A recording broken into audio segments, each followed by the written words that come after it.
Welcome back to my channel. I'm Katrin.pfitzenreiter. I'm a real estate agent here in Sarasota County, Imminent County, and today I wanted to give you kind of a summary of what's been happening in the Sarasota market in 2024. We had a very eventful Sarasota real estate market, partially because of the storms that we've had and also the condo crisis, which I'm going to touch on briefly in this video. But the idea is to just give you my own impression. And as we're heading into 2025, though I don't have a crystal ball, but what may be coming down the road in 2025 and how you can prepare. Let's talk about the three major storms we had. So we had two hurricanes that hit in 2024 and then Tropical Storm Debbie that just brought a lot of rain. There was a lot of damage done in Sarasota. Most of it was on the coast because of surge water. And I would actually say that the most damage was done because of Hurricane Helene, which actually didn't end up hitting Sarasota. Milton did,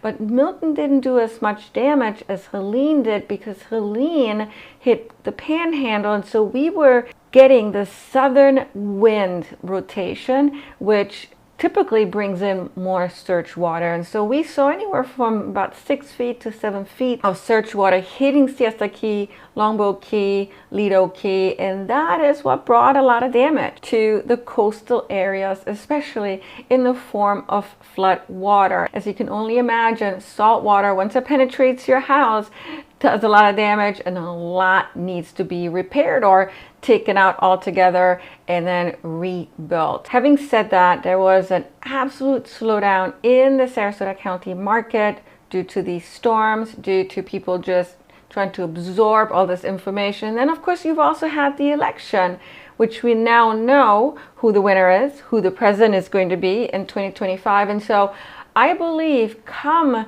Q1 of 2025 we'll have a much better idea of what the impact is going to be to the Sarasota real estate market more in the mid-term. In the long term, nobody really knows because there's just so much that could weigh into how a real estate market does. And typically, you know, things are constantly evolving. And yeah, prices could go down and prices could go back up again. So talking about prices and just real estate stats in general, as you know, I do love my stats. And so what I'm going to do is look at some stats. I am going to tap into one of the official data points. It's for November 2024, Sarasota County. If we look at the single family home category, closed sales are down by almost 19%. Closed sales for the condo section is down by almost 20%. So as I was saying, there was a slowdown when it comes to real estate transactions and closed sales. The median sales price for single family homes is down by -2%. And actually, if we look at the upper end of this, the luxury side is doing pretty well. And that's partially one of the reasons why the median price in the single family home category is holding. Now in the condo category, it's actually down by almost 32%, so -32%. And I'm going to get into why that is shortly. Time to contract for single family homes is 53 days. For condos, it's taken longer. It's 65 days. For Sarasota County, a balanced market is estimated 5 months of supply. Condos are now at 6.3 months of supply. And yeah, we're seeing the prices come down. We may see the prices come down in the single family home category, though if I were to guesstimate just based on what I know now, talking to buyers, boots on the ground information, looking at other stats, I do believe that the single family home category is going to hold. Maybe there's going to be some slight adjustments, negative percentage points down, but who knows? There is an opportunity also for the single family home category to do pretty well, partially because a lot of the condos are taking a huge hit. And that's actually what I want to talk to you about next. What is going on in the condo area?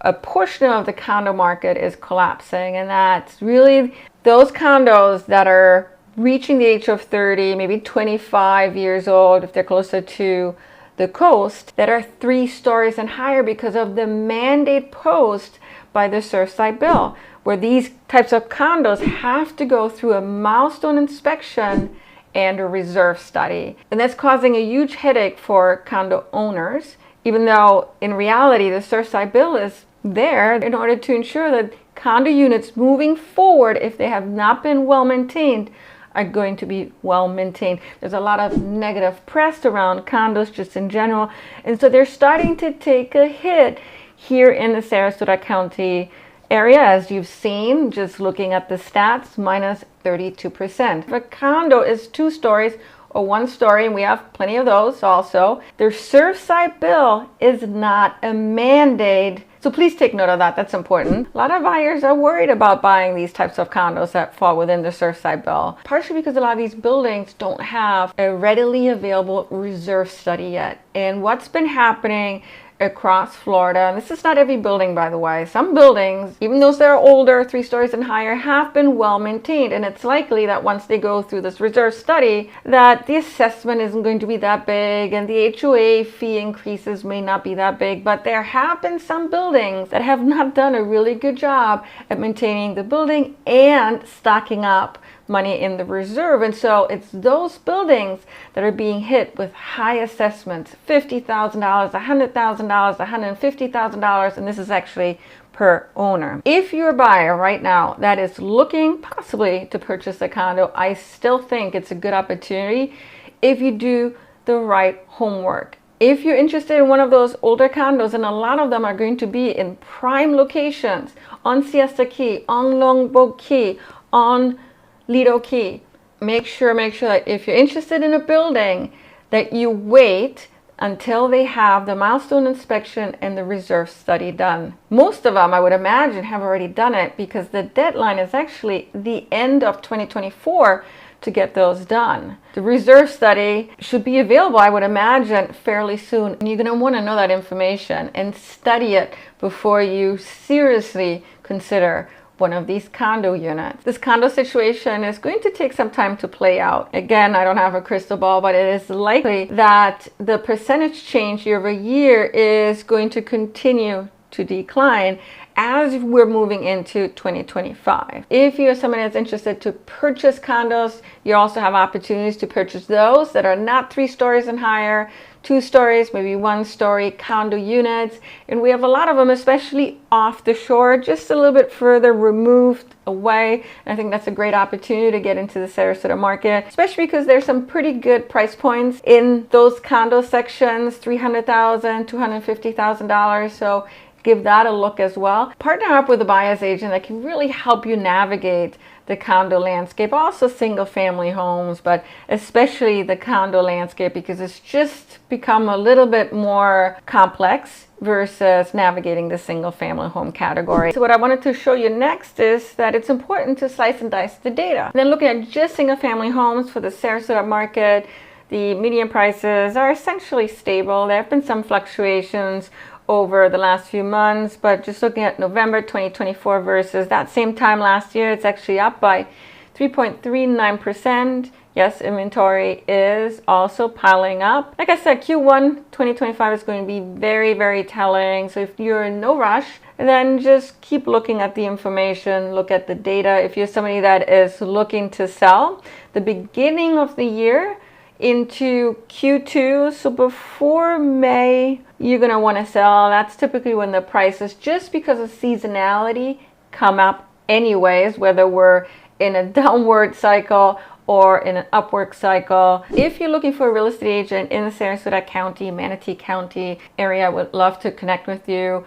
I'm somebody that works with both buyers and sellers. I also work on new construction homes. So if you're somebody that's looking to purchase a new construction home, think about connecting with me. I can help you through the entire process. Whether you're shopping for a new construction home or for a resale home, you're going to have to go under a buyer broker agreement. Know that when it comes to new construction, almost all builders are offering a buyer broker compensation. As a matter of fact, I don't actually know a builder that doesn't right now. So there are different ways to work the buyer broker compensation situation. I'm going to add a link to this video. Please click on that link, and there's a lot of questions and answers to just the NAR settlement and how to work the buyer broker situation and what it means for you, the buyer, and for you, the seller. I would love to hear from you and talk to you about how I can help you. When it comes to sellers, I'm a former marketing executive, and marketing is in my wheelhouse. I have no doubt I'll be able to provide you with best-in-class marketing, allowing your home to get the widest reach. If you're a buyer, like I said, I work plenty of buyers, new construction, existing listings. I'll be able to help you navigate the market in order to help you get the best deal in the best location. You guys have a great 2025, and I'll see you guys next year. Take care.